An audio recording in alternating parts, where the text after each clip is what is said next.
Welcome to FMATalk Martial Chronicles. I'm your host, Datu Tim, and this is my co-host. Here, PG Ties here. Hey. So, this is episode number 10. Double digits. Double digits, baby. And here we go. First time we have a second generation student coming on board. So this is really exciting because this is about having that next generation. You know, Professor taught us all. We were his first generation students, but now we have second, in some cases, third generation students teaching seminars, clubs, and stuff of that nature, which is, once again, ensuring the future of the art. But before we start, first thing I want to do is I'm putting my stuff on silent so it doesn't doesn't do that. But you taught somewhere this weekend, didn't you? Yeah, I was up at the 9th annual East Coast FMA gathering that the Chrysostomos hosts. Nice. Because you'll remember back in the day, the second annual one is the one where we got reconnected again. Very good, very good. Yes, that was yeah, went well, and I got to teach. I went right after Tuhan Bobby Ladra. Oh, how's Bobby doing? Doing well. Him and Justin did a great session, and then I built on it, and so it was really good because all the interplay like that worked out really well. Nice. What did I do this weekend? Whole lot of driving. I got mobile Arnis unit number 3 on the road. I saw. That's so that was finally took time to get that taken care of. So the Mustang needs a little work, but overall is doing pretty good. Let's see here what we got here. So first of all, Andrew's first. Nice. And he's long still time no see, Andrew. And hello from Northern Central. You got home okay. That's good. I saw him this weekend as well. Okay. Mr. Wolf is here saying hello to the two of us. Hey, PG Larry. It's not like I've seen Larry in a while. Oh, wait a minute. That was like 10 minutes ago. And then Master Rich Parsons, the newly married. Congratulations, Rich. Congratulations. I'm shocked. Did you drug her or something or what? No, they've been together for a long time. I'm very happy for them. Absolutely. But as my brother from another mother, I will bust his chops mercilessly for the rest of his life because that's what family does. There you and go. Friends of the family, you get to choose. So, I always have something to talk about or a tirade or something. And I was talking to Grandmaster Bobby Tabuada over the weekend, and he recently made a post about a response of the first of several about some stuff that Ising Attilio did in an interview, talking about a bunch of people. And I've been asked to weigh in, and I'm actually going to do a Datu's Corner on this, a pre-recorded one. But part of the reasons why I've got an issue is that he was talking ill of the dead. And thanks, Todd, Todd actually is his real name. And then Andrew, nice to see you, buddy. So he made comments about Johnny Chutin, Sam Buat, my teachers, Ted Buat, and Remy Pracis. And, got issues with that. I don't speak ill of the dead. Not in a public platform. I mean, there's people who have passed away that I really didn't care for. And if people wanted to know what the gripe was and stuff, I'd be more than happy to tell them in a private platform. But I don't want to, if people like these guys, I don't want to do anything to tarnish their memory in a public atmosphere, and I'm going to be saying a few things on this, but one of the there's a bunch of things, but the one thing I really want to touch base on is his facts are a little off, in my opinion, and I will share a story, not today, but about a personal interaction and how I allegedly challenged him to a fight, and then he backed down, which he backed down. But he talked about modern Arnis and Remy Pracis, which obviously you know how I feel about that. We all feel about that. Then he also talked about Ted and Sam, and that's not cool. But he talked about modern Arnis specifically, and he goes, "Well, I don't get it. It's not a modern thing. It's an old thing." And before I go any farther, one of the things he talked about, and Paulo did a great job cutting this apart and doing little highlights of the interview. And I did watch it in its entirety, and the highlight footage does not take it out of context. He talks about, we were all friends, but we stab each other in the back. Ha, ha, ha, ha. So to me, that perceives that you're a lying piece of shit that talks behind people's backs all the time. And he talked about a bunch of things that I really had issues with. Like I said, talking ill of the dead. And one of the things he talked about Remy was that, he claims to be Remy's teacher's teacher. So that I'm about to watch it again. He talks about, I always get the names confused, Moncala Maranga. Who do we train with? Drago Maranga, right? We trained with Drigo Maranga, yeah, GM. So he claims to be Maranga's father's teacher. Interesting. Now, first of all, when it comes to modern Remy and Balintawak, Remy started with Moncala and then was passed up to Maranga, who eventually was passed up to Anshan Bakong. And they talk about Tappy Tappy doesn't look like Balintawak. Well, it depends on what portion of Tappy Tappy you're looking at. So know what you're talking about before you comment. But the research I did, because there was a comment years ago about how that Ising Attilo's Balintawak was more accurate because he knew the Saavedras. Well, he was 2 years old when the Saavedras were killed during World War II, which would put him being born in 40 if my records were correct, which means he was 4 years younger than Remy. Remy finished his Balintawak training at the age of 21, which means he would have been 15 or 16. Mm-hmm. I really don't think he taught his teacher. Right. Okay. He's got to stop that. It just, and I'm going to be doing an episode specifically about it. But the other thing, let's talk about modern Arnis. What was modern Arnis? Ty, what do you consider why did Remy say modern Arnis? For me, well, one of the classic stories is that use of, hey, when we're working some of our basic techniques, we're not going to hit the hand anymore. We're gonna hit the sticks, right? So that was sort of a modern take. And yes, you didn't have to pay the pain, but you also could go to work the next day. There we go. Munung Ted, my teacher in Balintawak, who taught for Anshan and was the only one allowed to teach in the headquarters when Anshan wasn't there, talks about how people. He messed up a piano player's arm when he kept hitting him with his own stick. Because of the short range of Balintawak, it forces a lot of stick-on-stick contact. It's not exclusive, but it makes a lot of that. And I think Remy saw that and took a traditional and ancient art and modernized the teaching aspects. Ergo, modern Arnis. And for as old and as long as Attilo is, he should know better. Now, I'll be weighing in on this. There's more things. Once again, I think it is despicable for him to talk ill about the dead who can't defend themselves. And he in the interview, he even laughed and said, "Oh, we all stab each other in the back," ha ha ha ha ha. Which makes me, if you're stabbing, which just tells me the character of the person we're talking about. Which like I said, we'll get into the how I allegedly challenged him, and then he backed down and apologized to me years later. But he told all of his guys, and they were all a bunch of, well, you know what? We'll talk about in Datu's Corner because that's not what this show is about. So, there you go. You have anything else? I got nothing right now. I do have to. I'll watch both of those videos, both the interview and then Paulo's send up, and it'll be interesting to see yours as well. So before we start, I want to thank our sponsors, which are the Modern Arnis University, Vulpes Training Blades, and the 65th Modern Arnis Anniversary Camp.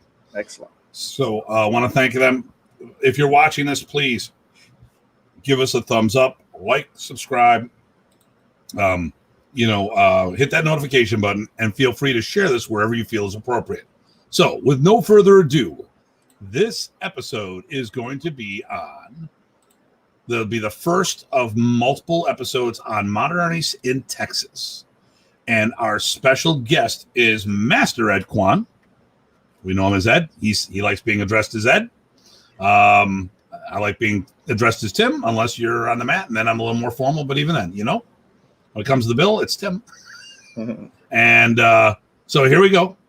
Our first second-gen guy, Ed Kwan. Hey, good evening, everybody. How's everybody doing? Well, first of all, I'd like to thank Datu Tim and PG Ty for inviting me to come onto the show. I don't know a whole lot of, I don't know a lot of you guys, and I'm not as technical as Tim and Ty. So I'll share my opinion, and Tim asks the questions. I'll say what I feel like. So I don't want to offend anybody. That's okay. That's my job. I'm the offensive one. So I'm the bad cop. Ty's the good cop. Hey, try moving your microphone a little closer to your mouth. See if that does anything. How's it now? I don't know. Do you have? Yeah. I mean, let me try to use the microphone on the computer. And let's try that. That might work a lot better. Yeah. Sometimes it works better, sometimes not. He sounds come on. This is when the old days, when the technical difficulties things pop up. Okay, how about right now? Are you better? That's probably a little better. Okay. Can you hear us? Yeah, I can hear you fine. Okay. Yeah, you might just have to talk down like that. Yeah. Okay, so you know what, Ty? Since you lived in Texas for a while, why don't you start this one off? There you go. Well, Ed, first off, good to see you again. I think last time we saw each other was in the Philippines, right?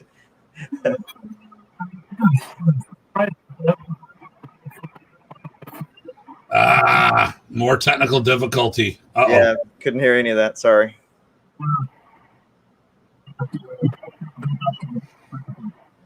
It's funny. I mean, it was working just for a little bit there. Yeah, I mean, before we even started, it worked fine.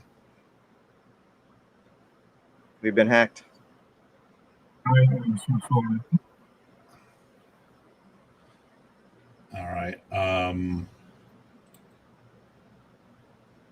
Let's try it now. Let's see what you got here. Okay, how about now? That's much better. Yep. Much better. Okay, yeah, it's just sporadic. Sometimes it works, sometimes it doesn't. My apologies. Not a problem. No worries. No worries. So the three of us were all together in the Philippines. What was that? 2018? 2017? 2018. No, it was at 18. It was at 18 because it's at one of the FMAs. So they happens on the even number of years, except last year they couldn't do it, and I doubt it seriously they can do it next year. Right. So I am not going to be okay. I will be honest with you. I talk to people in the Philippines all the time. Not the martial artists. I don't listen to the martial artists because they have events they're trying to promote.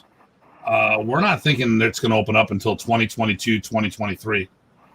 Yeah, definitely. Because right now they have about 15,000 cases a day. For a small country like that, it's not good. Because the shots are not going where they need to go. Right. Yeah. So it's a third world country. It's to be expected. Well, maybe if Manny Pacquiao becomes the president, he's running for it. Yeah, that would be nice. It would be nice. I always enjoy him. Watch his fights. He's really good. Actually, the last time we were there was 2019. Oh, okay. No. That's the last time I was there. Okay. I'm looking at my files right here to see. We usually go about every 2 years, and then I tripled up the one time because I went to the Seek-Around World Championships by myself. When we were filming the documentary. So I want to say hi to Rich. I mean, Rich and I know each other for a long time. I haven't. I saw Rich the same time that I saw you both at the FMA. I just want to say hi to Rich. That was 2016. Yep. Wow. Yep. Okay, there we go. Wow. All right. Yeah, it was 5 years ago. Yeah, time flies. We all got white hair except I dye my hair all the time. See, I still have fun. There you go. I just got rid of it. It works out better. Yeah. I try to be Race Bannon from Johnny Quest, so it's not really working, but I go for it. But yeah, so I was gonna say, and the other times I saw you was in the, before that it would have been the late '90s, I guess. No, I saw you at one of the events that we hosted in Texas with Mark Lynn and. Oh, that's right. Yeah, that's right. Yeah. Okay, yeah. Yeah, I have to say that you are one of the smartest people I've ever known. You got a PhD in nuclear physics. I got them fooled. But so what I was going to say is, with that connection, so we, I was in Texas, you were in Texas, but what I was hoping to do one of the days is kind of, in this talk, we're going to explore kind of what you saw down there and how you started. And, that whole story is from the get-go. First off, one of the things, because I actually don't know, I think you had some prior martial arts experience. How did you start in martial arts, and then how did you go over to modern? If we want to dive in. So I first started martial art when I was not as young as some of you guys. I started in Lubbock, Texas, and I started as a karate guy. And I trained with I went to a dojo, not a public dojo. It was actually in a garage, and people has to be invited in. So I joined that, and I studied traditional karate for several years, and I got up to third degree, and then I had to move because of a job.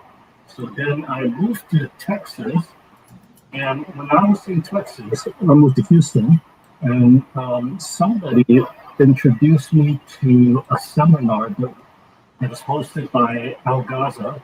Some of you know Al Gaza, and he was hosting Randy Priestley, Professor Priestley. And so I went there, and after I attended the seminar, I said, I must study with this guy. I must study with this guy. But as everybody knows, that Professor Priestley did not have a school. He travels around, and very few people get to be this real student like you guys. You guys are really lucky. But I get to be the second lucky. I ran into one of his top students in Houston. Some of you might know him, Randy Shea. And so I met with Randy, and then I've been training with Randy for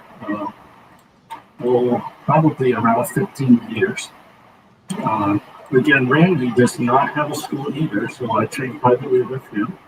And at the beginning, it was, some of you may know DJ, some of you may know Earl. The three of us trained on Friday nights.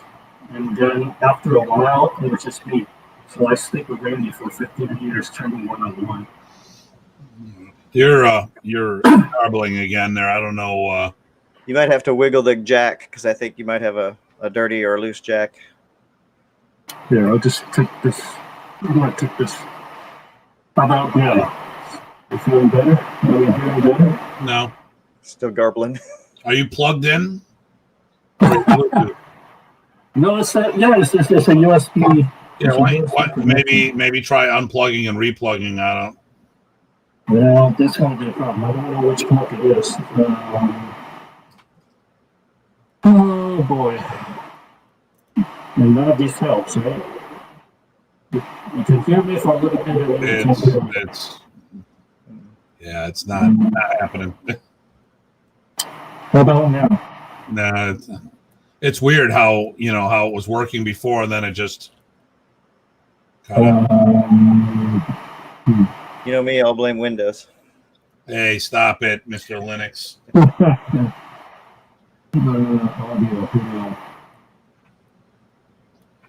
Well, Now, Randy wasn't really a Texan. He was a transplant, right? He was a transplant. Can you hear me now? Better? That's a little better. Okay. All right. So Randy was originally from Michigan, from Wisconsin. Sorry. Yes. Yes, he was from Wisconsin, and then he got his doctor degree. I mean, medical doctor degree.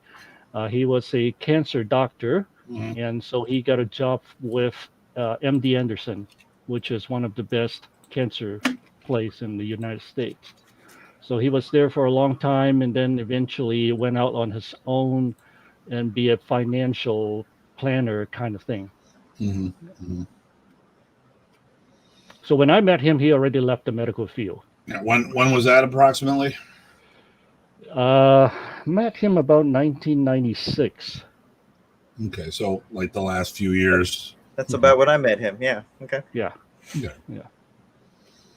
So, and for those who aren't familiar, there is multiple branches of modern Arnis in Texas.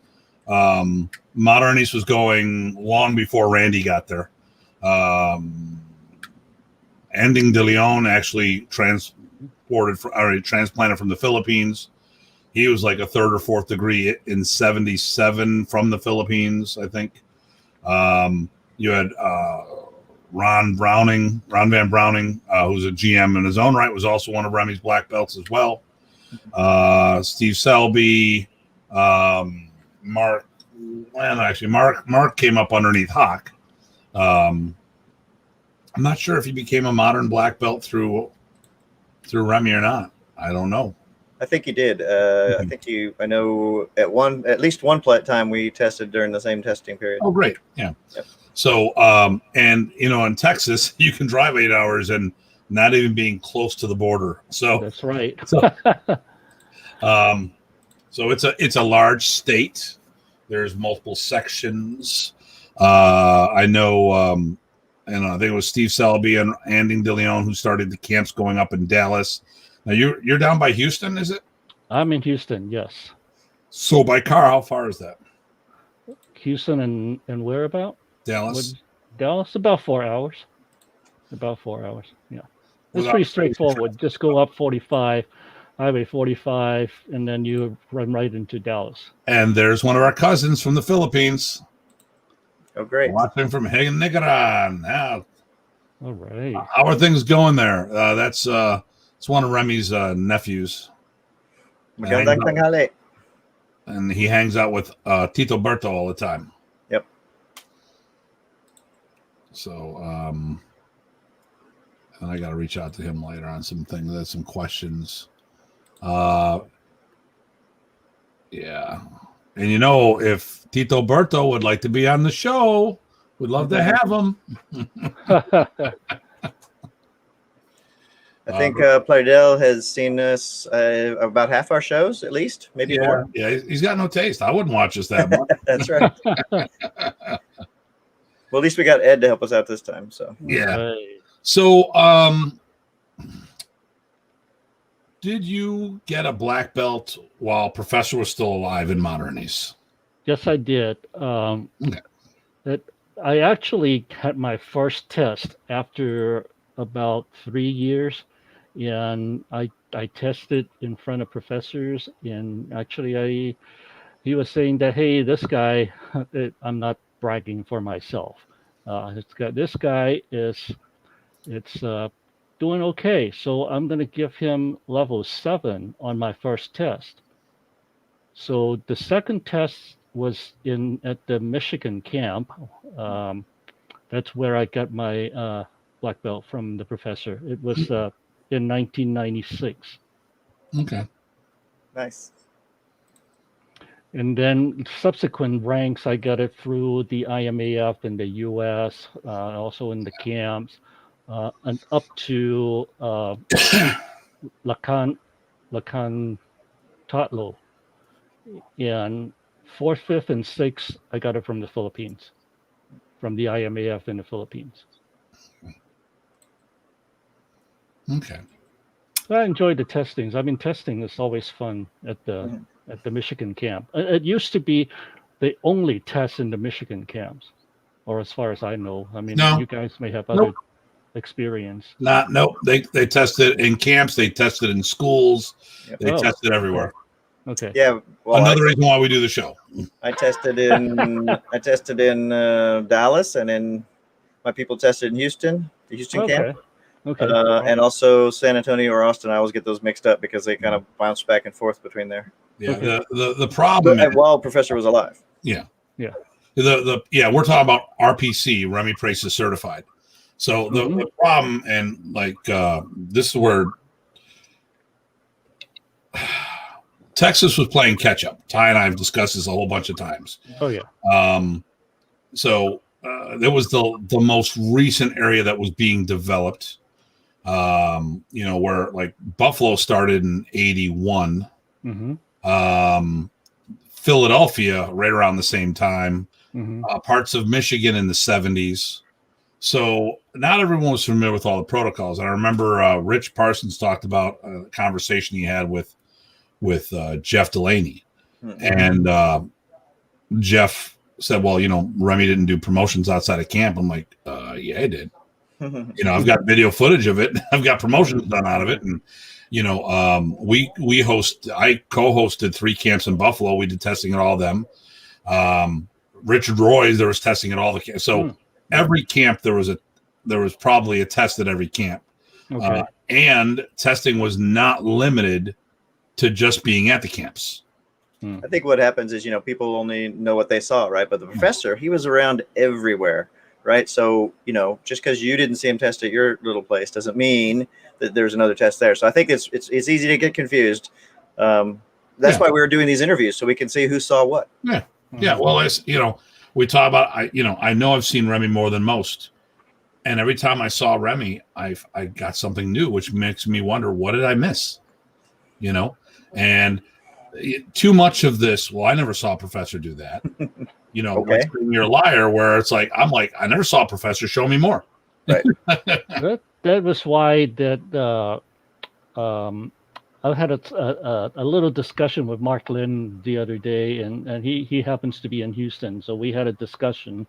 Yeah, and he was saying that, well, I am a student of Professor Priestess, and I kind of disagree with that, because I consider myself, like you mentioned, second generation. I am not a direct student of Professor Priestess, even though I study with him for a few times at the camps, but I'm not like Tim or Ty that studies with him a lot more than I do. I missed I'm trying to watch the comments because so first of all, I'm going to come back to that. Frank said definitely professor tested outside of camp. And then, yep, guys, next time around, I'll try my best to get Tito Berting to be in the show. We would love him first if he can watch the show. And then we would love to have him as a guest on the show. So if you could be our interpreter, if your English is good, or if you have someone, who's my Tagalog sucks. ¿Cómo está acá? That's about it. Well, I know the important things. I'm Datu Puti when I get there. I'm Datu Pula when I leave, because I'm white when I'm there, and then I turn into a lobster when I go. But so you were talking, Mark. What did Mark say? Mark said he's a student. He considered himself a student of Professor Priestess. I mean, I'm not going to say him, no, you're not. But then, to me, in order to claim Professor Priestess is your teacher, you have to follow him all the time. You have to go instead of just attending the camps. So how many camps can you go a year, right? So, I mean, it's not like you guys are with him all the time. Well, okay. The multiple camp thing became a trend at the end, but a lot of people, listen, okay, here's what I was like. Yeah, that wasn't normal early on, right? No. I mean, actually, so I hate saying all this stuff, because when I say it, it sounds like I'm always talking about me. I left my instructor before he got out of the industry in 87. Mm-hmm. So at 87, as a let me see, Boom. That would be 4. As a 22-year-old, if I've got my math right. I was 18 in 83. 4 years later, 22-ish. Remy told me I could be a direct student of his. Mm-hmm. Okay. Now I was in a full-time modern Arnis school, so I'm different than all the others because it was a full-time school. It wasn't like, if you're studying out of Algarza's, which I love the man, it's a Taekwondo school or Krav school or whatever it is right now. First, whatever, anything that makes money. No, I don't. I want to say that. Listen, he came from another art. Okay, so, but okay, let's talk about Dan Anderson. Mm-hmm. Okay, he's American Freestyle Karate. You go to a schedule right now, most of his classes are American Freestyle Karate because that's what he built his thing on. He's good at it. He does it. He added Arnis to the program, but why would he leave his American Freestyle Karate when it's working for him? Most people in modern Arnis never took the leap of faith to do it as a standalone program. The operative word in that sentence was most. Mm-hmm. Okay. How many people do you know that train it as a standalone program? And I mean standalone, including teaching punching, kicking, and all that other stuff. And they don't have another system to fall back on. I like to say I do that because I don't teach any kind of other martial arts. I do teach Tai Chi, but that is completely out of the program. I don't mix the two programs. So you teach them punching and kicking, or are you just teaching the weapon aspect of the system? And I don't mean open hand interpretation of Sinwalis and stuff like that. I'm talking, where are they getting their punching and kicking from? Are you doing punching and kicking? Stuff of that nature. That would be from my karate training back in the days. So you're teaching a hybrid program. Yeah, you can say that. Yeah. I also mixed in something, some Muay Thai that I pick up from my friends. The knees and the elbows. Those are very Nothing wrong with effective. that. Yeah. And because this, listen, I'll be the first to admit that I've brought stuff in and I've gone into root systems when I say this. But when I started, I had nothing. My first formal training was modern. So my instructor, when he built the curriculum up, because we had a written curriculum, he deconstructed the forms into those elements. So, okay, you look at trapping hand, or okay, at Anuisa, what were you going to learn? You will learn trapping hands. Mm-hmm. You will learn, which also means you're going to learn a back fist. So you have a back fist. Right. You're learning down blocks. You're doing inward blocks. You're doing reverse punches. You're doing elbows. Depending on how you do the Anuisa. Yep. If you do the diving throw version, pop, coming up the center. If you're doing Anu Delawa, you're going to do a back kick. You're going to do knife hand strikes and or blocks. You're going to do an outward elbow when you're doing the trap on the way back. Armbar. When you're doing Tatlo, you're doing a lot of elbows. Or this is what I've actually. I actually had Randy Shade tell me once I wasn't doing the art because I'm doing all these limb destructions, and I'm like, "Are you clueless? It's right in the forms. Look at it. Anya Delawa, Guntings, elbow smashes, and Tatlo in a pot. I mean, so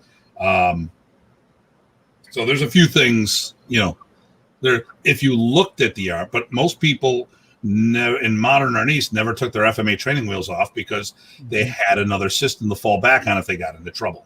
But that's just a pet peeve of mine, and that's me being having a long day. So I'm going to blame. I watched CNN today. Blame that. There we go. There you go. Actually, I didn't know. I was driving my my Mustang that I just got on the road, so I should be in a better place.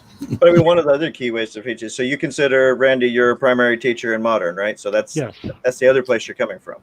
Yeah, that's it. Yeah, and Mark may not have had. So I know he trained with Hawk, but Hawk had a hybrid FMA program, I think. Ty, can you weigh in on that? Yeah, sort of. He took the principles and concepts and digested them for combatives, and he was using that way early. I saw him this weekend. It was good. It was good to catch up with him. Mhm. But yes. Yeah, and so I would look at Mark. Mark was definitely getting on the Modernese program. The problem is that Remy taught from a seminar platform, Right. so it's kind of hard to follow him. But I don't think there was. I think when he made that leap of faith, there was no one in between him. There was no filter between him and Remy. Mhm. You know, I'm not saying that there weren't people administratively higher up in the package, because that's not what I'm saying. Right. What I'm saying is that he trained modern when he was around Remy, and no one was taking responsibility for his day-to-day instruction. Exactly. So I would, you know, I don't know how much Mark trained with Remy, so I don't know how I would place that. But like when I talk about the family tree, you know, I look at it and going, well, where did your material come from? Right from Remy. Okay, well then, you know, then there's not much we can, you know, it's hard because of the situation we're in. It's kind of hard to disqualify. It's not like my students. My students came up through me. They're second gen. Mm-hmm. You know, you came up through Randy. Mm-hmm. There you go. Once again, second gen. Because Right. somebody was taking responsibility of your training, where no one took care of Mark when it came to modern. So that, you know, whether he's overstating or not, I don't know. I remember trading notes with Mark on at least several camps, so that, you know, he had some time with him for sure. And there was also not a form for you to say, "Hey, can I be your student, Remy?" Right. He pretty much, listen, he would accept anybody. Right. If you didn't have Randy, Yeah, he would have been a direct student of Remy's. Yep. So, but obviously you do. I'm changing things up. How's that? Just to change the look up a little. Oh wow, that looks wonderful. you should make them just swirl in a circle. Oh, there we go. It's all about me, right? Well, we could put Ed in the big one. I can't do that. Oh, okay. Now the question is, you can't do that, or you won't do it. Right. No, I'm just doing. Look at that. Look, and I get to have the special guest, Ed Kwan, in the corner there. Look at that. Wow, how Shows about up that? good, yeah. No, I'm glad you could join us, Ed. My See- 2 minutes of fame. No, this show's an hour and a half, buddy. That's right. So you said you spent 15 years with Randy? Yeah. Awesome. Yeah. I was. I consider myself pretty lucky. I mean, besides, I have no other choice at the time. I mean, there's no. I don't. Nice. I don't want to travel. To Dallas every weekend to train if there is somebody in Dallas or any other parts of Texas. As Tim mentioned, you know, Texas is pretty big. Yep. I know. I was all over it following Remy. I think I did, I don't know, 20 camps plus all the seminars. It was crazy. I was a grad student. I didn't know better. It was, you know, back in the day.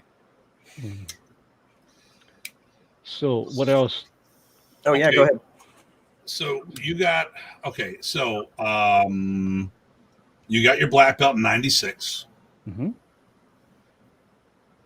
Were you you're teaching on your own now? Yes. When did that start? I started about, I would say 15 years ago at the community center. It's a location that is very convenient for me because I don't have to worry about anything. I just show up. And about 06 is what we're talking about. Yeah. Okay. Nice. Yeah, I think I remember that too. Okay. Yeah. Now, because I asked the question, because some people actually were given chores. So, by any chance, have you produced anybody that passed that was certified by Remy? No. Okay. No. Yeah. All of I have about 6 black belts right now, and they, except maybe one, have met Remy. Everybody else is just coming from me. So you produced 6 black belts in modern? Yes.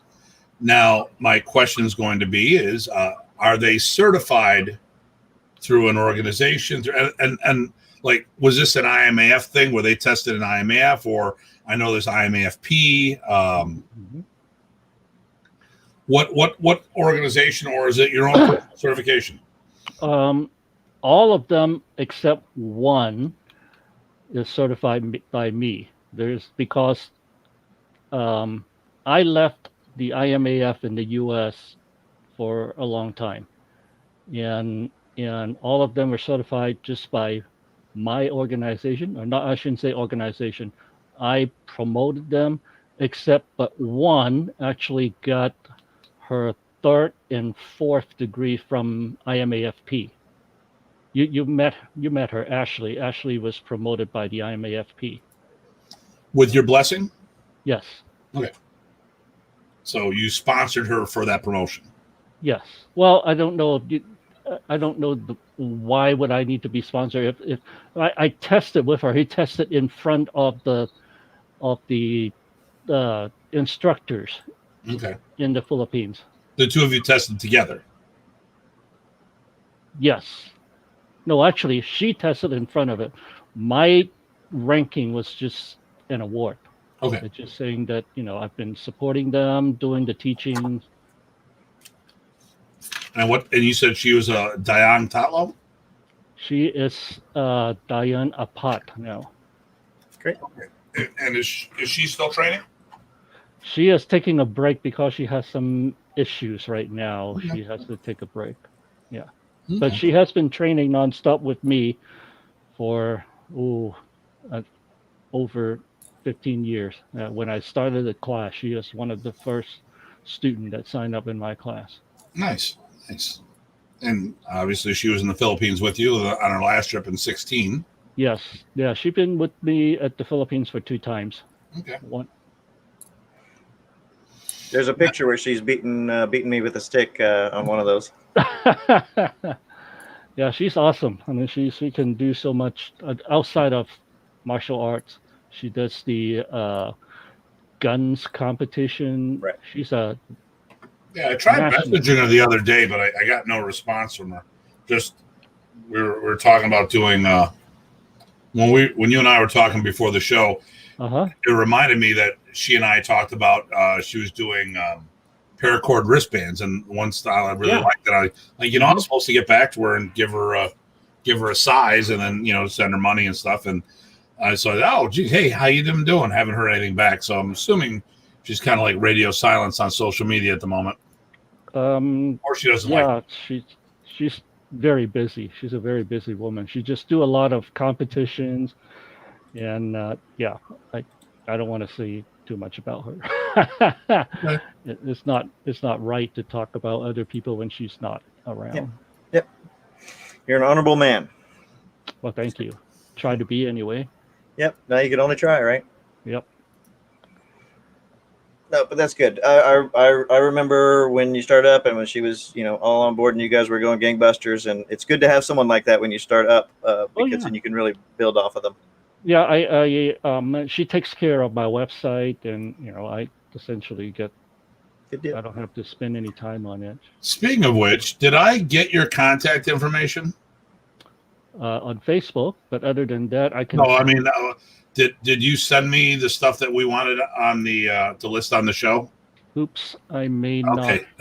Did I ask for that? I don't know. Well, you definitely want to make sure, we get everybody your contact info, website, social media, all the good stuff, so that they can find you. When they're in the area, maybe do something with you.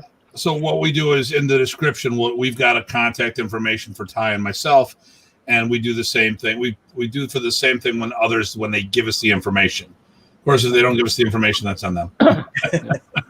I just sent it. I just sent a private chat to you with my email address. There you go. Okay. All right. I will.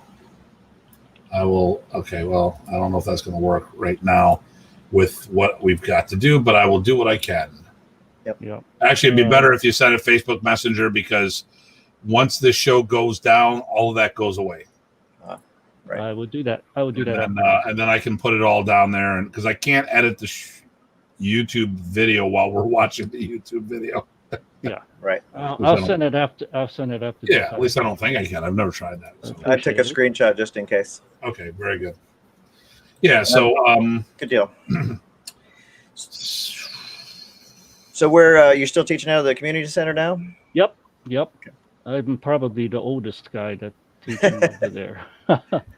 Like I said, it's a convenient location, and I don't have to worry about insurance. I have a few students, and they pay me to help me to keep my timing. Exactly. Yeah. Exactly. Because otherwise, I'll be working out by myself. No, you need the contact. You need and then we were talking about that earlier, right? We need the contact. We need to touch and feel. It's not the same. Yep. So I do have, speaking about the Professor Priest's students, there are people, I'm not saying that in a bad way, there are people that uses Professor's name to boost their own name. One of the people that you guys would probably know, but I'm not going to mention the name.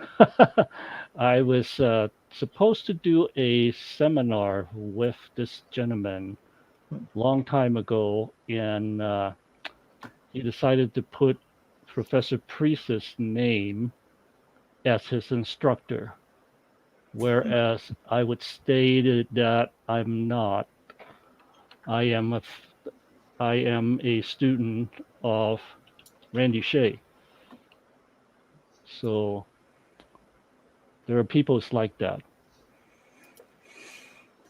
which I despise. Mm-hmm. You don't want to get me started. You're going to get Datu going. You're going to get Datu going now. Because actually some of the people I would call shit on are friends of yours, Ed, and we don't want to go down that path. Okay. So, there's some big offenders out there. My pet peeve is, I'll say it, what the hell? There's a lot of people who are teaching Ernesto's art under Remy's banner, and to me that is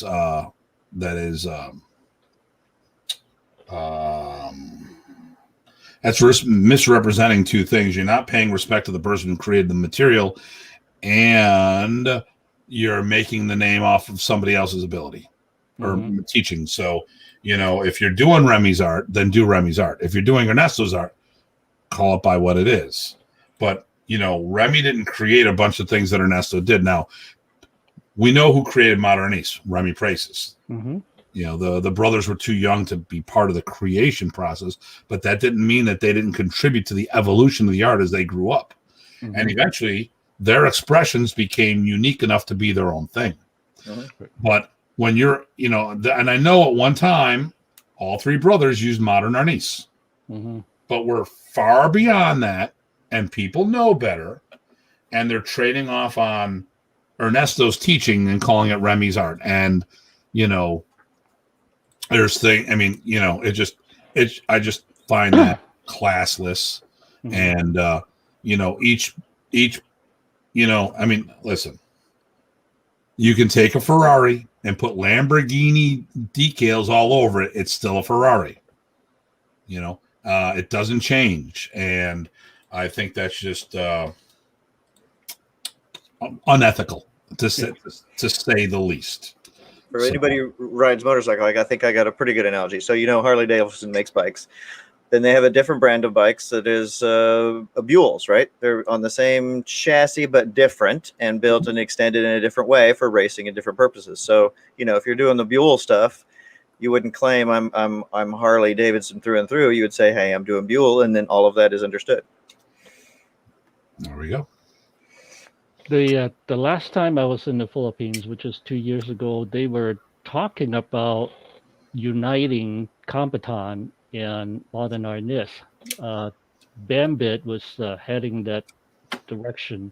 He was saying that because these two systems are created by the brothers, so they should be united together. I don't know the status of that. I don't know what it is. I think that was based on a conversation we had in Finland with Renee Tungsten, and then he talked about we shouldn't be focusing on the first half. I go, come here, Craig. And Craig from Canada came. He turned around and go, you mean this? And the shirt says Praesis Arnis, Modern Arnis and Combatant, because I happen to be one of a handful of people who are certified in both arts in a positive way. You know, I mean, I personally, and thank you very much for the way I said that. I appreciate that, sir. You know, it's nice being a trendsetter, but you know, I wish more people would join me in the use of Praesis Arnis. You know, if more people use Praesis Arnis, then I wouldn't, you know, we wouldn't be in these situations. You know, I do a hybrid of the two, but I also teach both curriculums separate from each other, just like my Balintwalk. I do my Balintwalk. I do the research of Balintwalk to see the roots that are in modern Arnis, which most people don't do or realize that's there, because a lot of, you know, that's, which is another topic. I've got in the Sikaran and other arts the professor told me that are part of modern Arnis to look at to look at the core to see why he did the things that he did. And it was funny when I did my first Sikaran, my first class of Sikaran came from professor. And then when I took my first official Sikaran class, it was almost identical to the class that Remy gave me, including the justification of why we do the kicks the way we do. So it initially I was like, Remy just give me lip service. No, Remy wasn't giving me lip service. There's a lot of things in modern that he drew from other systems. And when I do these things, it's about going to the roots. But, you know, I also think that I got the brothers to talk to each other again, and I thought it was good to get the martial systems back together again. But it would be also nice to have the purists, for lack of a better term, and then the hybrids. So we'd have the people who do modern to keep the you know, you have the modern specialists. Okay, we won't say purists because I was accused of being a Nazi by somebody recently because I said this. But we have the people who specialize on the Remy side of things, people who specialize on the Ernesto side of things, and others who embrace a hybrid platform. And I think that would be very good, you know. But like I said, if we're underneath that banner, it allows for a lot more freedom to blend stuff together. But when you're saying you're doing modern Arnis, that's Remy Praesis. And when you're doing Combatant and front stances and all this other stuff, you know, not the same. I have a quick question. You probably know. I understand that Professor actually has a black belt in karate. Which style was that? Shotokan. Shotokan? He's like a sixth dan. Okay. Fifth or sixth, one of the two. Okay. Come on, where do you think the seventh form comes from? They look a lot like Shotokan forms. Is that hand Nidan or hand Shodan or I don't know.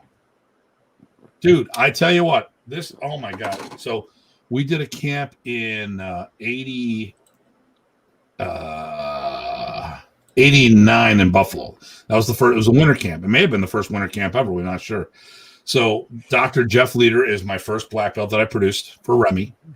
You know, he was my first RPC, Remy Praesis certified. And Remy's demonstrating on me. And he's like just laying all these kicks on me. And he's like, Tim, you have no clue what you just went through. What do you mean? I go, he was laying kicks on you. Yeah, no, I felt it. No. Like this precision of a top tier forms competitor. He's like, bang, bang, bang, bang, bang. And I'm like, I remember doing some filming, and you know I'm taller than Remy. He's kicking me in the tricep while I'm holding the camera. I'm like, will you stop that? Trying to keep focus. Stop it. So, boom. Big differences I see. Okay. I see big differences between modern and Praesis curriculum. Yes. Well,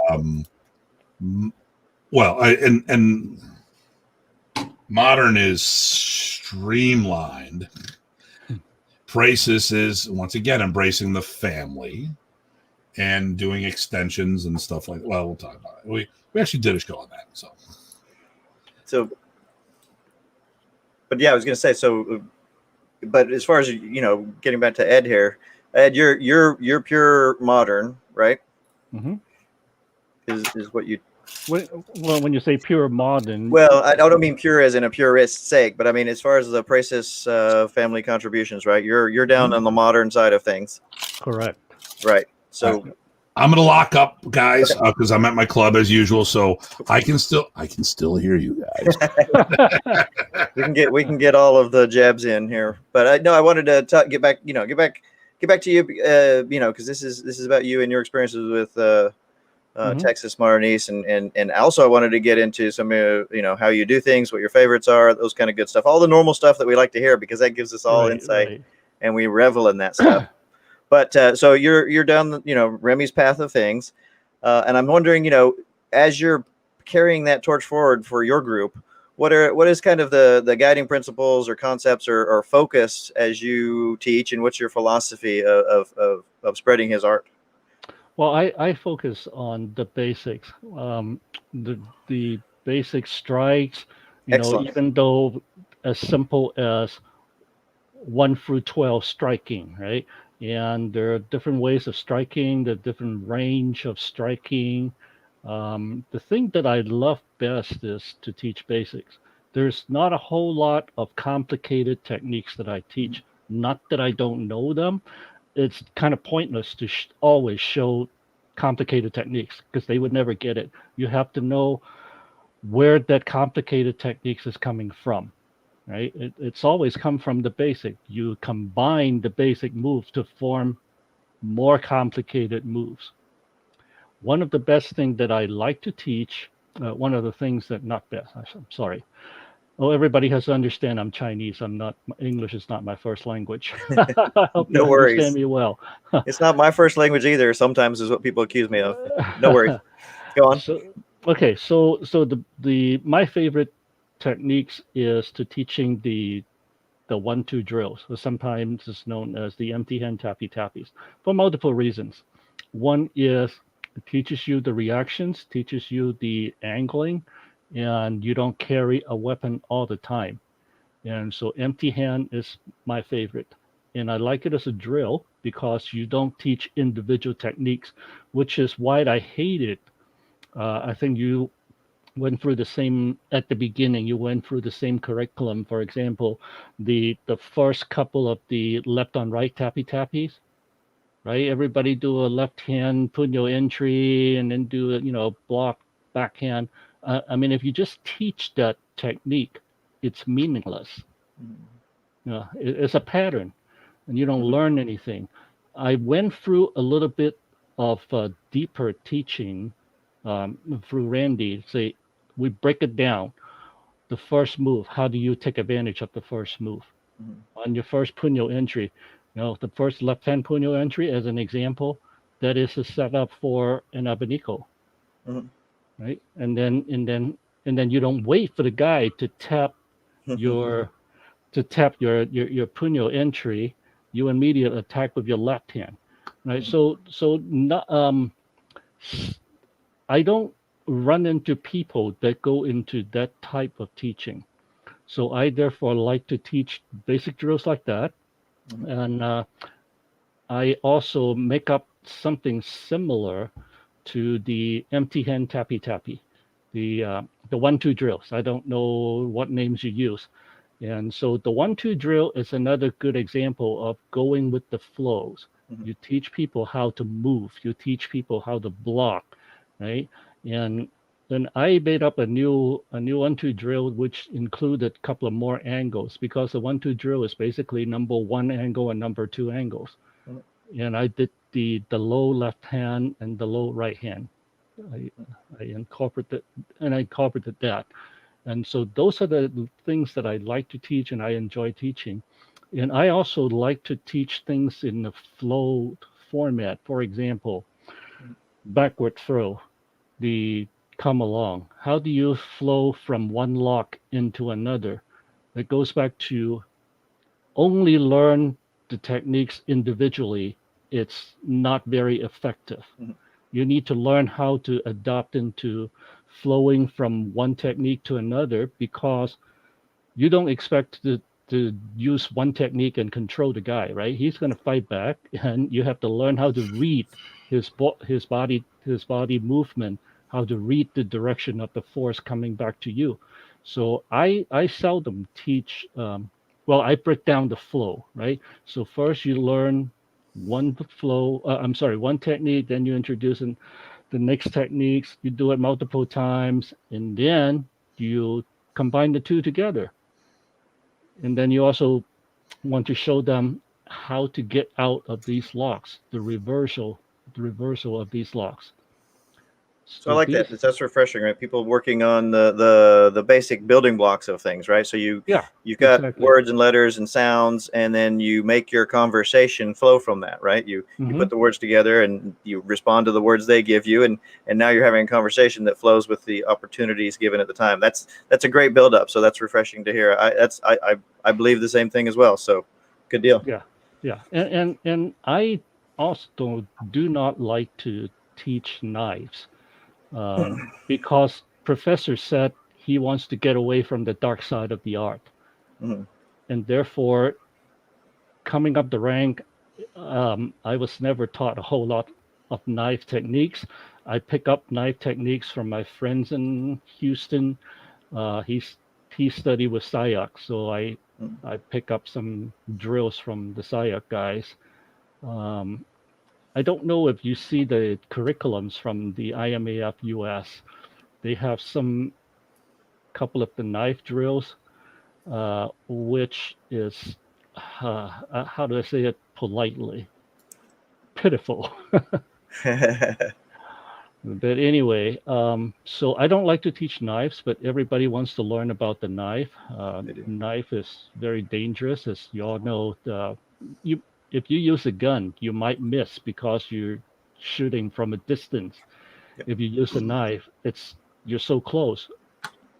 At least I'm not going to miss. I'm not going to miss. Knives are very personal. Well, I was going to say, you said, polite or whatever. One of the things I want to emphasize to everybody listening is all three of us, if we say something, it's our opinion. And it's not. So actually, probably Tim's going to say something about that. Yeah. Go ahead. No, you go first, and then I'm gonna. I was just say, so if any of us says something and it seems like opinion, it probably is, and sometimes if it doesn't. But I mean, the point is that look, take it with that vein, and that will help everybody's understanding. So then, if Master Ed says something that's you don't agree with, that's okay. We can have different opinions. It's all good. So, and I also like to, since you opened up Pandora's box there, you're gonna okay. So people make comments about me all the time, and they say Tim burnt a lot of bridges. But the funny thing is, no one knows what these bridges I've burnt, which I feel a lot of times it's bullshit. That they're just people are saying the company line to make it feel better, where it's really more insecurity or jealousy or a mixture of the things. You throw that out there. We need to talk about it because sometimes it may have been there. So you said it was pathetic or pitiful. You need to elaborate because I need to know if you think it's their execution, the material. Was it Remy's material? And then we have to take that in context because there's things that Remy may not have been able to follow up with right away at the time and stuff like that. So what do you mean by that? Because someone's going to ask. And more importantly, here's the deal. You said it, and I'm the one that's going to have to deal with it later. So let's get into this because you need to talk about your point of view. Okay. So now the knife curriculum that you see may not be the same as what I see because you are from the first generation. So as a matter of fact, the only curriculum from the IMAF is the one that created by the masters of Tappy Tappies. So it's probably not the same as what you saw that when you trained with Remy. Okay, so the next question is there an IMAF anymore? Yes. With Brian leaving and it well, it's they dissolved the corporation, is it still even there anymore? Yes, it's basically run by Chuck Gauss and Ken Smith, and also Gabby on the side from Germany. Gabby likes to think she's still in the game, but that's her prerogative. So it's basically these three people are running the IMAF in the U.S. It's funny. The Germans running the IMF in the U.S. Well, I mean, she is on the board of director. I had to say it. Well, well, there's some things that you and I discuss in our phone conversation. No, I hear you. We're not gonna repeat those. No. And and that's fine. Okay, so what do you? Okay, so what are we talking about with the blade work? Are you comparing it to what you picked up from Saya? I mean, if we remember, Remy had a very fundamental. He had the 5-6-7 drill. Correct. Yep. And then going from one side as the attacker, disarm, and then let the other side do it. And then he also has a version that both sides has the knife, right?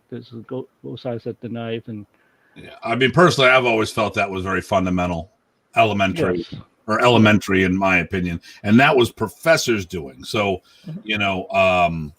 so I don't want that I have no problem with. I mean, the one that I have really problem with is the disarms. The disarms on the current curriculum. Okay. So they, I have to say that it does not work. At least it will not work on me. Now, I'm going to say two things here because someone has to defend somebody here. So I'll be that guy, and I'll be the rest of the world, and I'll defend the Mots. See, I can play devil's advocate here. Mm-hmm. When did you quit? Probably about 6-7 years ago. So really, you have no clue what they're doing in their curriculum. What you do know is what the curriculum they were doing at the time that you left. Yes. So you can't comment on what's going on now because you're not there. Okay. My apologies. No. Someone's got to point that out because I'm going to hear it later. Okay. So no, I got it. So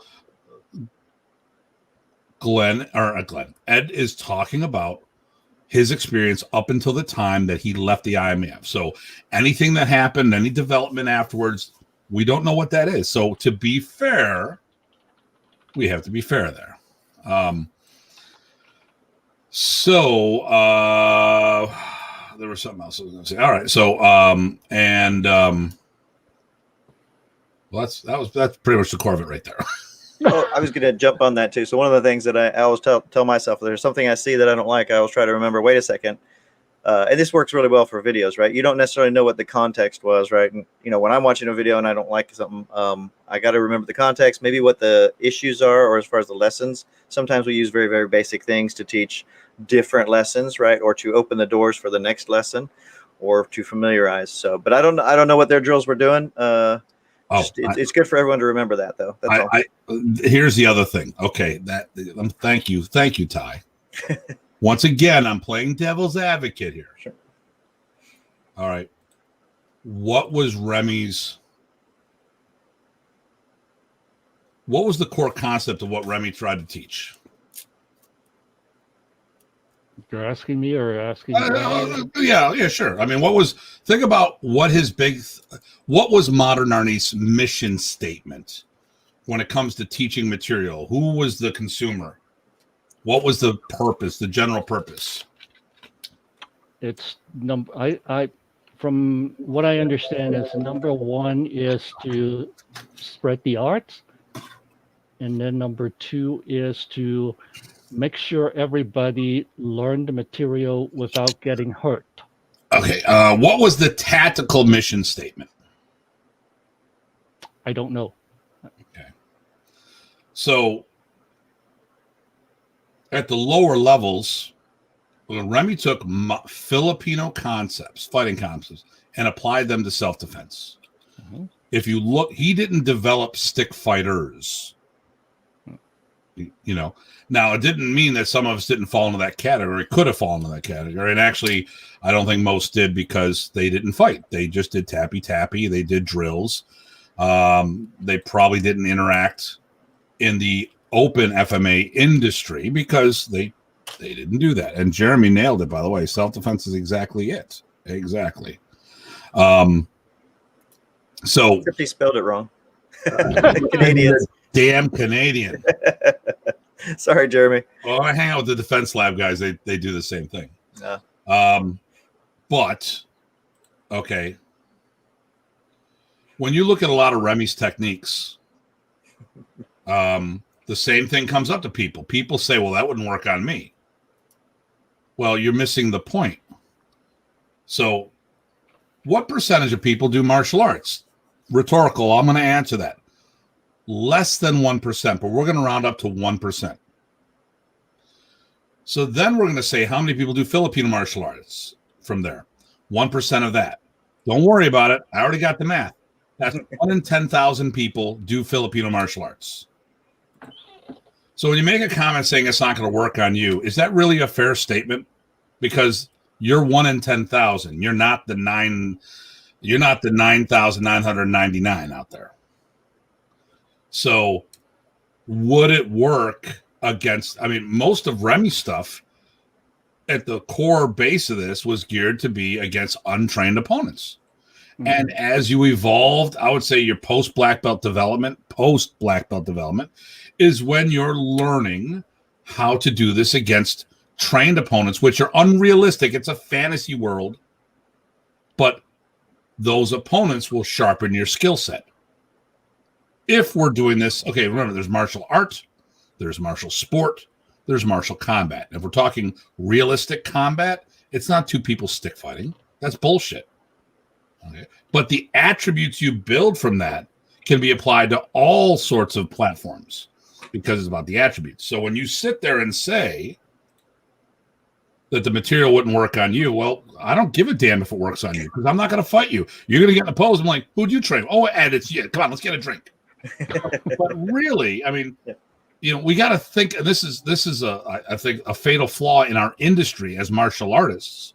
We always think because we can become analytical. We talk about how's a move, then we look how to do a move, then we look at the move and we say, where is the weak part of the move? Okay, so you know, when we look at those holes, when we do disarm reversals, another unrealistic exercise for practical self-defense. It's the most important thing you do because what it really does is show you the weakness in the technique and you train it harder to understand how to make that hole smaller. Look at Brazilian Jiu-Jitsu. Why do you do all these reversals? Well, if you did the base technique right, you wouldn't get the reversal because you wouldn't leave the opening. Right. And here's the Poland story. We're in Poland and I'm teaching a camp over there. And I showed them disarm reversals, and they're all Kombatan guys initially. So they're like, we've never seen this before. Okay. So then they finally go, what do you do the disarm reversal for the one that, you know, they do one where the puni is this big and they rip it out of your hand? Because Remy was a stickler about 2 fingers. So it drives me crazy when people do a fist punya. So if you're one of those guys, don't admit to it. But so at the end, they're like, well, how do you reverse that? I go, really? Well, what's the disarm reversal for that? Grab it the right way. So when we now after I said all that other stuff, my question, I'll re-ask the question to be fair. Mm-hmm. Are you saying that material will not work, period, or it will not work on the trained opponent? I think you're right. It will not work on the trained opponent. Which that means then maybe we're thinking in the wrong context in the first place of who, and that's about most. See, this is the fatal flaw of our industry. We look at something saying, well, that wouldn't work. Against whom? Yeah, I have instructors that are guest instructors at my camp that are telling me how the techniques won't work that we're teaching. I'm like, I'll just do this. I go, it's, you know, here's what Ted used to. Munong Ted Buat, Grandmaster Ted Buat, who taught for Anshan McCon. He would always say this, Tim, First, we're going to work on Kwan, which is John Doe, and then we'll work on another Tim. So we would do the technique as if it was Juan or John, someone with no training. Mm-hmm. And then what if you fight another you? But he always started with the base move, how to apply it in a street applicable scenario if it had such context. And then we went against another Tim, someone with skill set, which is really another Tim's not going to fight Tim. Another Tim's going to say, let's get a couple burritos. Because I'd rather buy burritos than go out drinking. So. All right, let's see here. Hello, Datu PG. Little late. We'll have to catch up. Replay tomorrow. Like the new. They saw Mamu 3, Modern Arnis Mobile Unit number 3, otherwise known as my 07 Mustang. I guess Tim, you have a good point. I guess it's from different perspective. Well, we want to be fair, and here's once again, okay. Do you know what the major misconception? Ty, how many times do we have to defend modern Arnis to other Filipino martial artists? Too many. And what's the major misconception? That we don't that modern Arnisadors don't look right. We don't move right. We're not a good representative of FMA. Okay, so now, Ed, you've trained in Texas. You've seen people in different places. Did you see Remy try to change someone's style, or did you see them broaden their horizons there? Oh, definitely broaden their horizons. He's not going to change anybody's style. That's why they say the art within your art. Absolutely. Okay. So it's the art within your art, which means it's not being taught by the majority of people out there as a standalone system. So FMA people don't understand that what Remy did is took a bunch of good martial artists and made them better. I know people. We were talking to Mr. Lohman about people down in Florida. Man, this guy looks like shit. And then I said, well, listen, this is what Remy did. He increased someone's martial ability without he enhanced their main system with Filipino concepts without compromising the integrity of their base system. That's what the whole platform. That's the main way modern Arnis was taught. So, it was the art within your art. So we have to think about when we're talking about techniques and platforms and stuff like that, like I don't like the way a lot of my brothers and sisters move because they never took their FMA training wheels off. It doesn't make them bad martial artists. But when it comes to doing Remy's art, they're not as proficient as they could be or think they are. But that's a tirade of mine. It's a good show. I'm not trying to beat you up when I talk about this, but one thing, I'm going to hear it. I'm definitely going to hear this in the long run. People are going to be bitching to me. See, Ed, we can say whatever we want, and then Tim will take the heat. That sounds pretty good to me. You're such a douche. I'm the bad cop. I see what we've actually had people say. Ty and I have said the same thing. Oh, but but Tim's doing it to pull people down. I'm like, really? We say the exact same thing. Yeah, but it's okay when Ty says it. Okay. Whatever. Ty, say a color. Emerald. Emerald. Okay. I'll be the bad guy. You said it louder and more irritatingly. There you go. Anyway, so Ed, as you're again teaching your folks, and you're teaching them, as you said, they're just your FMA students, or just your modern Arnis students, and you bring in some things to help illuminate your points. Do you know if your students are taking other arts? Or are they doing as from their point of view a standalone system, and how do you approach those guys or either side? Well, I guess when they say, well, I want to study Filipino martial arts, I would tell them this is what we teach. We teach modern Arnis. We're not teaching. I always tell them there's so many different brands of Filipino martial arts. Mhm. And modern Arnis is what we are teaching or what we are practicing here. Um, Most of my students started out with me without knowing any martial arts. Okay. Cool. There are a couple. There are a couple that have some traditional jujitsu backgrounds, but that was a long time ago. And I haven't run into anybody that actually has like studied karate. But oh, actually, there's one. One of my students left, but since he's not with me anymore, he's got the high-ranking karate, and that's about it. But most of my students are actually like a white sheet of paper to start out with me. Yeah, Nice. Nice. yeah, that's a little bit easier, so they don't Yep. end up arguing. Say, "Hey, this one doesn't work." Oh yeah.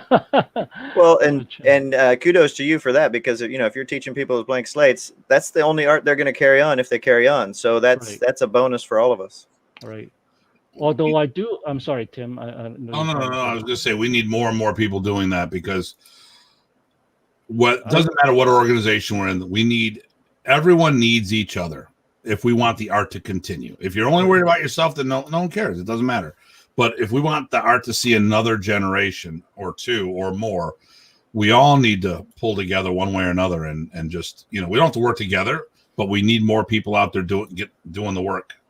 I do encourage them once they get to a certain level, for example, a brown belt, go out and see the world, check out other martial arts.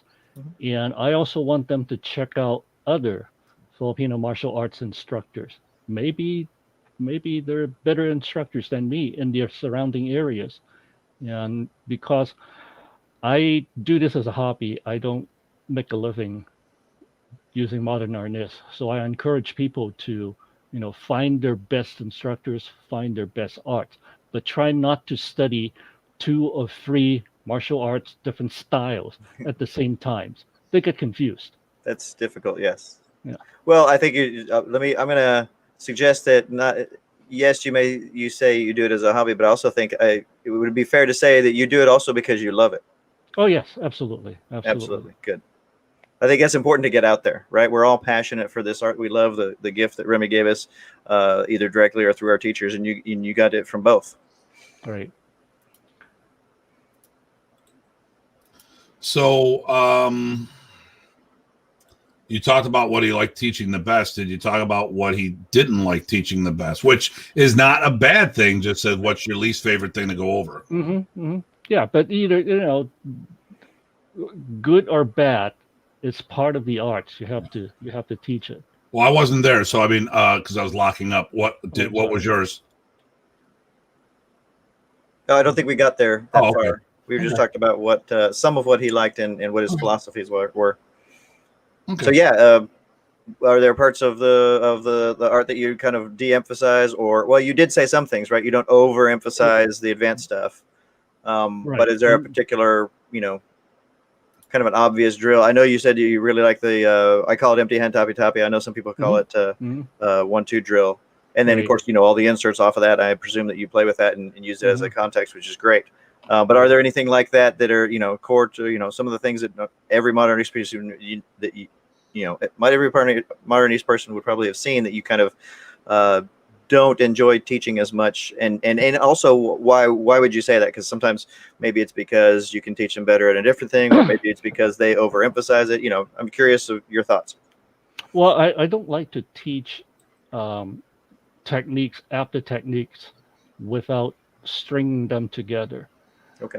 For example, or at least in the days that I attend the camps with the master tappy tappy guys, they are teaching individual tappy tappy drills. Tappy tappy is supposed to be a drill to allow you to explore from different angles to attack. And if you see this coming at you, what would you do, and what's the counter? Those kind of things. Instead of saying you must remember this is how the drill works. I have to give you number 1. I have to give you number 2. You have to hit me back with a number 2. If I give you a forehand, you have to give me a backhand. I mean, that I don't like that. I like it to be more free flow. learn the basic how to block, and then learn the basic how to return. And you don't always have to return. If you give me a number 1, I don't have to give you a number 2 back. I can give you a number 8, right? So I enjoy doing that instead. I don't, like I said, I don't like individual techniques. You have to give the reason. You have to string them together to show how to move from one move to another. So that goes back to something Remy said, of course, and you'll go to this is, go with the flow. It's all, a lot of it's about the flow. One of the things I was going to add on to your toppy point there is that, if you're feeding right and they don't do what you expect, to me as a feeder, that's my fault because I did not put the right pressure on to get the responses I wanted, and I should adapt as well. And like you said, that's how you explore this stuff, right? So good deal. And a lot of people, they don't understand there's no such thing as feeding. It's an attack. Right. It's an attack. Or baiting or yep. Well, I'm the first to love to innovate. But I also think that too much emphasis might be on innovating without structure. Yeah. So because we need, because I actually, not a modern person, it was a non-modern FMA stylist. We're talking, it was, talking about Sinwallies and all this other stuff. Like, oh no, we just innovate. No, that's chaos. You need to have a structure. So, and I'm OCD. My pet peeve is when people teach from tappy. If it's a technique, work the technique and put it in the tappy. But if it's a standalone technique and all you do is teach it in the drill's about timing. That's what it's about, challenging timing, coordination, distance. But if you still have to do the technique by itself. And I think it worked for Professor for his platform, the way he did things, but we're not Remy. Well, in the seminar format, but Ed did mention, right? And so I'm not speaking for you, but remember you described that you would start with a technique and then put it in a flow, and then maybe teach another technique, put that in the flow, and things like that. So I think you guys kind of agree. Yeah, just to make sure that when because sometimes the people don't always hear what we say. Right. We say a lot of stuff. They only focus on one aspect. We got to make sure the big scheme of things is, what are we trying to do? And I think I love to innovate, but I'm also OCD about making sure that the foundation is there first. And, absolutely. Absolutely. Now, even though you were you going to say something, Ed? No. I was just saying that, you have to have the foundation. Yeah. That's why basic is so important. I think everybody knows that if you happens to be in a fight, it's not the complicated techniques that will save your life. It's always going to be the basic block and punch. That's why basics are so important. Yep. Absolutely. Yeah. When law enforcement do stuff, they do angle one. And when angle one doesn't work, they repeat. Yeah. They repeat. I do a lot of, so hey, there's a question. Do you do sparring? I'm not talking tappy. Does your group spar? You mean stick sparring? We did every now and then. We do it, but not as a regular basis. We do the petted stick sparrings, and we also do a couple of times the live stick sparrings. That's painful. What kind of gear do you wear? We only have the headgear. We don't have the body protections. What are you doing for gloves? No, the hockey gloves. Yeah. I'm hoping you're wearing something because that would be the first time. No, but that's good for you because a lot of times modern guys don't do any sparring, so that's a good deal. Then you guys did, but you asked about weapon sparring. Does that mean that you also do some empty hand? Every now and then, not very often. Good. For a couple of reasons. One, people are not that interested. They do this not as a self-defense. They do this as a hobby. They enjoy learning new things, but they're not really fighters. Second reason is I try to avoid any kind of an injury, because when you do sparring, regardless whether you do weapon sparring or you do empty hand sparring, is still going to be room for injury. And Well, I try not and to do that. you said it right there. People are doing it for the art. Yeah. There's martial art, there's martial sport, there's martial combat. If Right. that's what you're promoting, then who cares? You know, Mhm.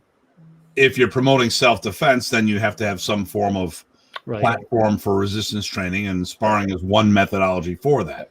Right. You know, But you're right on. I mean, Remy didn't want anybody to ever get hurt either, right? You can't train and you can't spread the art if you're hurt. Yeah, because everybody still has to go to work the next day, and if Yep. you get hit on the hand, you can't type. You can type on the computer. That's going to Yep. be a problem. Now you spent some time, because I know you did see Remy. I saw you some places. Do you have any? Don't have to be personal stories, but just any particular memories that are fun to share. I know a lot of our viewers like to hear some of that, because there's a lot of people out here doing modern East that have never seen or felt or saw Remy in person. So any of these stories are kind of fun. I was just wondering if you've got one. Well, I go to a few of the Remy's camp. I just have to tell everybody that have never met him, he is a wonderful person. He is very down to earth, and when we would break for lunch or break for dinner, he would come and sit with you, and chat with you. I don't have any real interesting story about him, but I heard an interesting story through some other guys. Yeah, and one time Remy was in an elevator, and somebody walked into the elevator, and some punk asked for his wallet, and draw a knife and ask for his wallet. And when the elevator would get down to the first floor, professor walked out, and people asked him, "Oh, what's going on?" He said, "Oh, I got his wallet." So. Yep. And the other thing is, I think he has a very good memory. I don't. When he was sick in Germany, Randy and I called him, and I asked him how he is, and are you going to be coming back to the U.S. soon? And I asked him, well, do you remember me? Because I only met him maybe 4 or 5 times, and he said, yes, you Of are my course, yeah. favorite. Of He course, was very good at that. everybody is his favorite. Yep. So anyway, I And enjoy that is actually a good story, because that is a piece of Remy that he was phenomenal at that, making you feel the special, the center. You were when he looked at you, you were all he was paying attention to, right? It was Right. very charismatic. Yeah. So you're another person along those lines. Yeah, that's good. So, and hopefully I don't offend anybody. This is my experience with modern Arnis. And I just tell them what I feel. And you may agree with me, or people may agree with me, may not. And I live in Houston, Texas. You can come find me. Well, if you're doing what you love and you're sharing what you love and you're sharing it honestly and you're spreading the art, what more can you ask? Nice. So, how about, what are your plans? I mean, obviously it's rough now because of COVID. So, but you're doing physical classes now, right? Correct. I really haven't stopped except for 2 months. And I mean, right after all the quarantine started last year, my first class after the quarantine was like 2 people, and I have never get back up to the level that I used to have. I still have only 6, 7 or 8 students right now that are constantly training. They don't miss classes. Um, Still, people are not willing to come out just yet. And it's a contact arts, right? It's not like Tai Chi, then you do your own form. You actually have to make contact with somebody. So I guess people are still worried about that, especially this Delta variant is a little bit more aggressive than the original version. But going forward, I plan to spend more time advertising and try a few things. But see, right now, I still have a daytime job. I still have a full-time job, so I can't spend a whole lot of time. So I teach 3 times a week with regular classes, and then I do private classes. Every now and then I got a student interested in private classes, and I'll do a Nice. private class with him. But I do not like video online class because, well, number one, I don't have a setup. Number two, it's hard to have.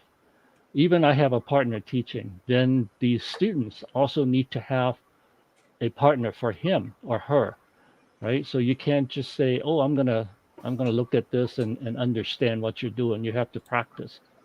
So I don't do online classes. It's not for everybody. But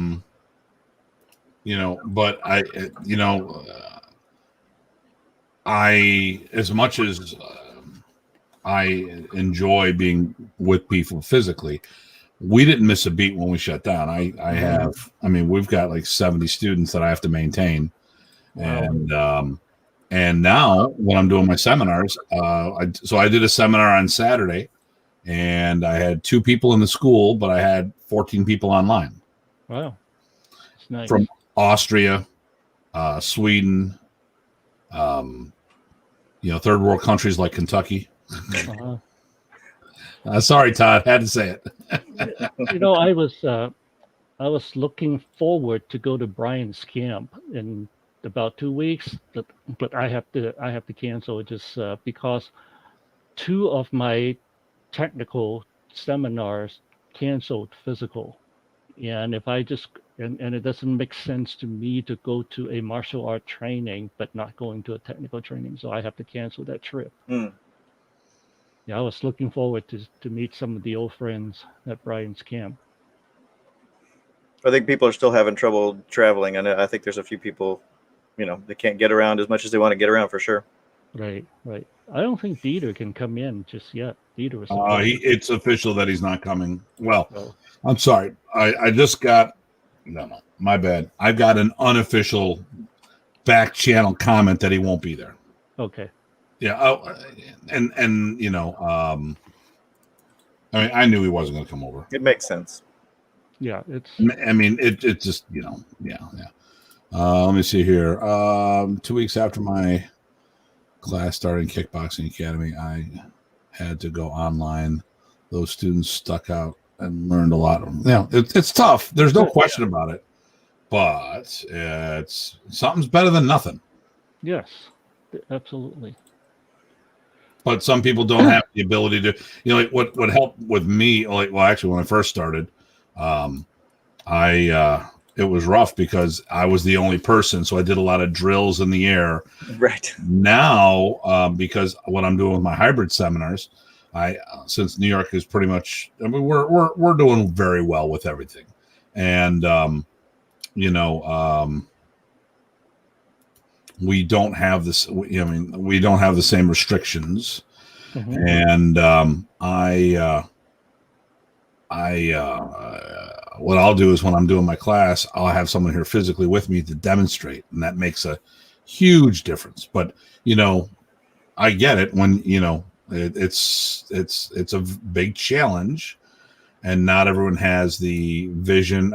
So I do a lot of teaching, so this is what I do for a living. So I had to figure out to make it work, but not everyone's in the same boat as I am. Not everyone has the same challenges. And we all have to do things differently, and and if we don't have the technology, nor we've never done it that way, and like I said, if it's not your living, then it doesn't matter. You can just sit there and say, hey, you know what?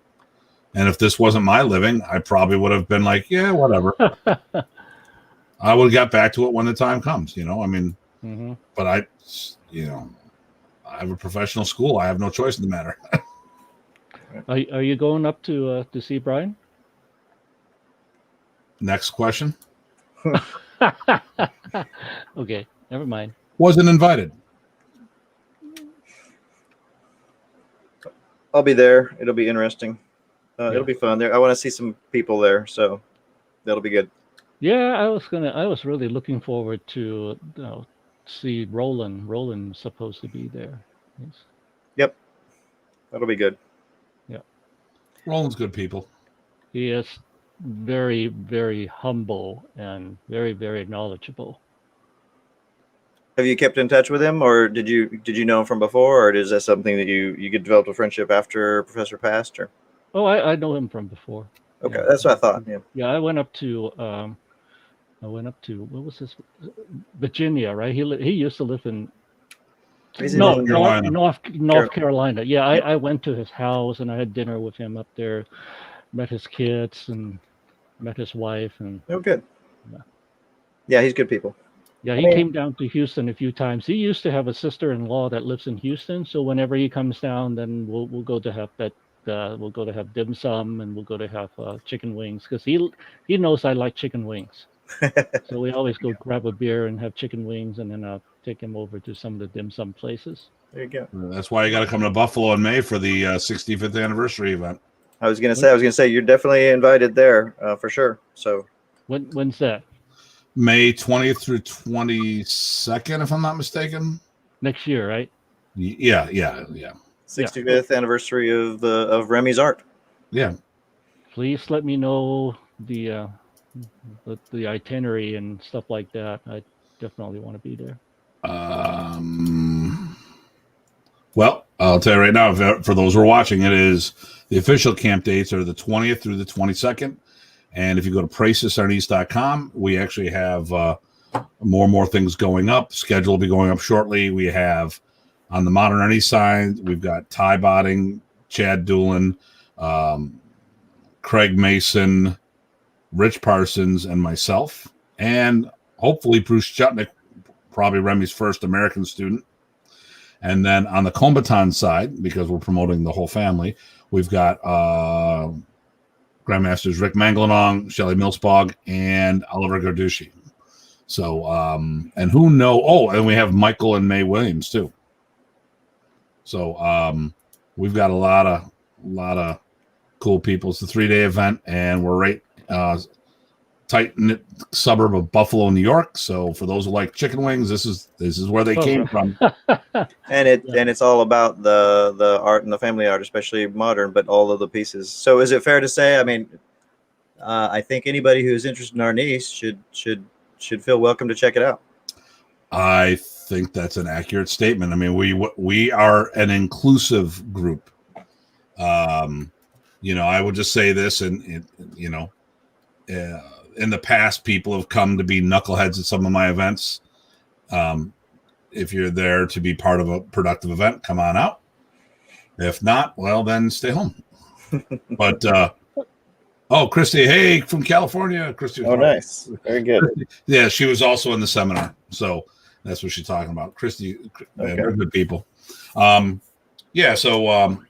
then we're also trying to do is if we can find people like some of the head instructors of clubs, give them a few, give them time to do a session like in the spirit what Remy would do. He would say, "Help, Ty, teach something." Give everyone a moment to do a couple techniques and so on and so forth. And we want to really, embrace that spirit. But then we're doing a pre-conference workout. We're doing a black belt grading. There's a lot of just in the spirit of what Remy would do. Yeah, I have to say that people go to a seminar that you should come with the idea that you're going to learn something.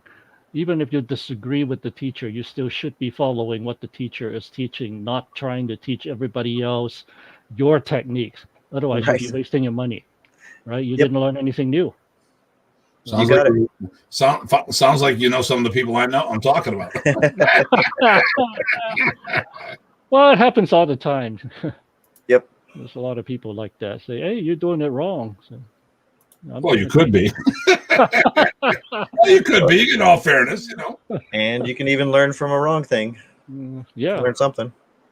Learn not to do it that way, right? There you go. Well, I mean, it depends on what the big thing is. There's there's definitely times when it would be there. Like if professor said, if you heard the phrase, you could do that as well. You could do that too. That meant you were doing it wrong. Yes. But that being said, there's plenty of room for innovation. I just sent the event to you on Facebook Messenger, Ed. Okay, thank you. So I think we're close to being done. Ty, do you have anything? I actually did not check the list of questions, but since we have a little bit of history together, I figured I'd spot check some questions. So I think hopefully, I don't have any other questions. Ed, do you have anything? First off, do you have anything you wanted to say that we didn't ask? And then after that, definitely make sure you share what's coming up. So I don't want to forget that. And how to get a hold of you.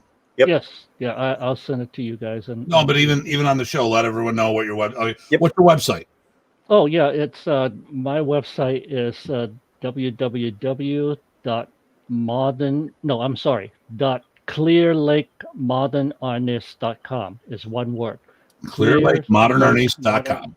Yes. Okay. Yes. Great. Yeah. And then all your contact information's there, right? Yes. Yeah. And what day do you run classes? I have Monday night, Friday night, and Saturday morning. Nice. And where is this? This is in Clear Lake. It's in the community center. It's Clear Lake Community Center. Great. So everybody, clearlakemodernarnis.com. That'll go there. And we'll make sure that we'll have all the contact information below. Once Ed says that to me, I'll be able to go and edit that in there. And is there something that you wanted to touch base on that we didn't bring up? No, I'm happy to come in and talk with you guys, and thank you very much for inviting me. Like I said, I am not as knowledgeable as you guys, and I don't have as much history in modern Arnis as you guys. But I like to learn. It's my hobby, and I like to share. And so I welcome anybody that wants to, if they happens to be in Houston, stop by and teach me a thing or two. I want to learn from everybody. Actually, I want to learn from all the styles as well.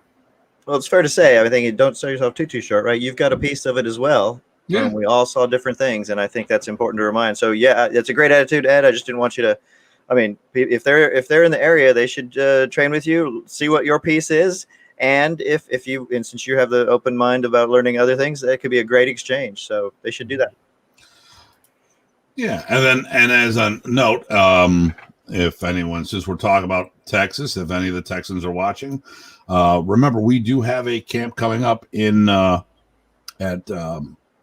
Plano, November 13th and 14th. So love to see you guys out there, and I sent that information to you as well, Ed, just so Okay. if you end up scheduling something, we want to make sure that and this is the thing, we all want to make sure that we share information with each other so we can avoid schedule conflicts. It's not an issue that people are all going to have their own events, and before I do an event, I look on their website, I look on their Facebook page, I look all these places, and if it's not posted, because I had a little problem with that person you were talking about before, talk about a schedule conflict on an event, but and even though I pointed out to the person all over the place that the website that was never listed and even admitted to it, he still wanted to know why I picked the date that I did.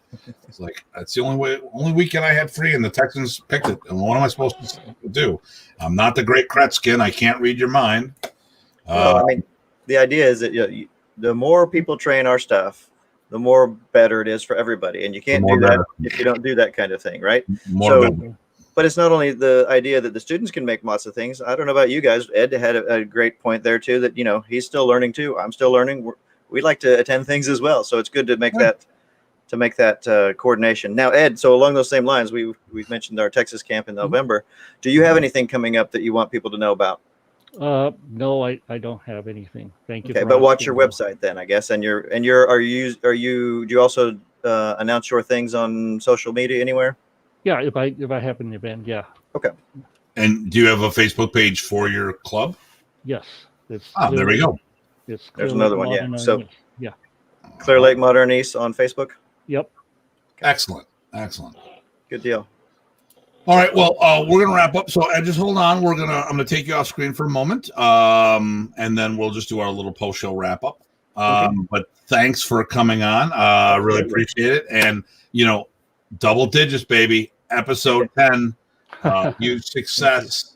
You know, and no one got injured, so I didn't break anything, so we're all good. All right, so we'll be with you in just a minute, sir. Okay, sure. Okay, so there we go. Episode, we have now hit the double digits. I'm excited. And with some shared history, at least for me. So that's pretty cool. Yeah. So let me see here. So you got anything coming up? Probably. I'm still recovering from this last weekend. So I got nothing right now. Yeah, I got nothing. No. Yeah, I'm teaching in North Tonawanda, New York this weekend. And then I am I don't think I'm going to the police academy. Okay. I'll be doing that, and then I'm still thinking about doing my fall thing. Okay. Maybe December sometime. So I'm going to ask you this, and we're on the air when we're talking about this, of course. With the academy, because I just don't know if I could leave the school at this time. Actually, next week we talk about modernity. Okay. So with the academy going, if I'm not going to the academy on that week, are you able to do a show the night before, or is that going to mess you up? Oh yeah, I can do. Yeah, because academy's Tuesday. Yeah, that's no problem. Okay, because then we'll take the weekend of Columbus Day weekend off, or an Indigenous Peoples Day as well. And then I got Modern East Chicago coming up. Okay. So next week is going to be Modern East Buffalo. So Ty's going to take point. It's not about me. It's about what happened in Buffalo, how it came about, and stuff like that. How it grew and spread. Yeah, you know, and but it's not about Tim. It's about the development. Now, obviously, I'm part of that. You know, blah blah blah. So we'll start with Don Zengi maybe, or yeah, exactly. And so you know, it'll be the person who brought Modern East back was Don Zengi. So we'll be talking about that. Good deal. So you know, but you'll take point, but it'll all about how it's, you know, what happened, because to my knowledge, this is one of the 3 biggest metro areas for modern Arnis. Philadelphia, Buffalo, New York, and Detroit, Michigan. So I'm going to grill you. So people should send me questions for you, right? Sure. All right. Sure. If anyone has any questions, by all means. And I got a comment up here. Frank, another great show. Thank you, Frank. After I grilled him. There you go. Well, Frank, one of our recent alumni. Yeah. Right? Hey, Frank, we're looking at doing a panel if you want to be on board with that, you know.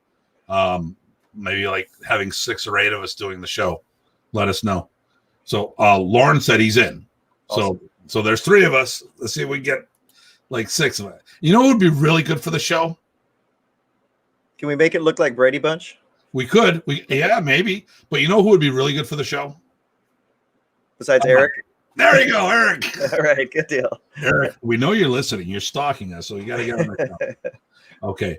All right. So as always, everybody, please, you know, stay safe and stay sane. This is our pleasure to do this. We try to share stuff. I'm going to have some things coming out on Datu's Corner. It's going to be pre-recorded. No rifting.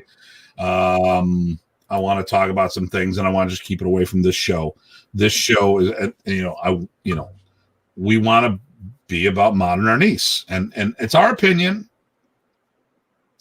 You might not agree with us, but we're still right now. I'm just joking. In our own heads, we're right? Yeah, well, I mean, everyone's got their own opinion on things. This is ours. You don't have to like it. You don't have to agree with it. But you know what? We still love people to come on board. If you don't agree with what you're saying, or if you have what we're saying, or you have a piece of something that makes us change our mind, you know, Modern Arnis is notorious for doing black belt expiration dates. We have revisited that. We've modified it. And we're going to be trying to do certificates of instruction to really going down that route more. But the emphasis has always been the belt, not the certificate of instruction. So, you know, but after I did the show on Datu's Corner, I took a different stance on things. So I'm willing to listen and change my mind. You know, like I tell everybody, like, come in the show. I'm willing to give you an opportunity to change my mind as long as you're willing to give me the same opportunity. If you've made your mind up and it's not going to change, then, now you can sit there and say, hey, this is going to be a hard one. But if you've already made up the decision, then don't bother being on the show. I get it. I think people should be able to appreciate that, right? Dialogue starts with two people exchanging, two sides exchanging some information. So dialogue is what we're looking for. And look, Frank said he'd join us back on the show for a panel. Good deal. Excellent. Good. Then he can grill us back. Grill us back. It'll be like, here we go. What were you doing on the 12th? Yeah. Thank God telephone books got smaller. Like one came in the mail the other day. It was really thin. I wouldn't mind being beat by that, but like the old school police beating you with that. Okay. There you go. Right. So, but no, you're right. This is our pleasure, and we do it because we love the art, and we also do it because, again, everybody's got a piece of story. They got a piece of history. They got a piece of connection. We're trying to explore that for our own sake because we're interested, but also for everybody else that might be. We love the art, and we loved the man. Yep. And this is our homage to him. And, for those who are truly listening to the show, you understand we're not trying to bust people's chops. This is about enlightenment and getting the proper word out there and clearing up some miscommunication. Ed was great, and he didn't understand. His experience didn't have that idea of that black belt tests happened outside of Michigan. I'm like, or out of camps. I'm like, no, they do. And he came with an open mind. He learned things. He shared things. We learned things. We shared things. It was all good all the way around. And and I think this is what the intent of FMATalk Chronicles are. So, all right. So, I want to say thank you for tuning in. I'm one of your co-hosts, Datu Tim, PG Tye, and we'll see you next week, my friends. Take care.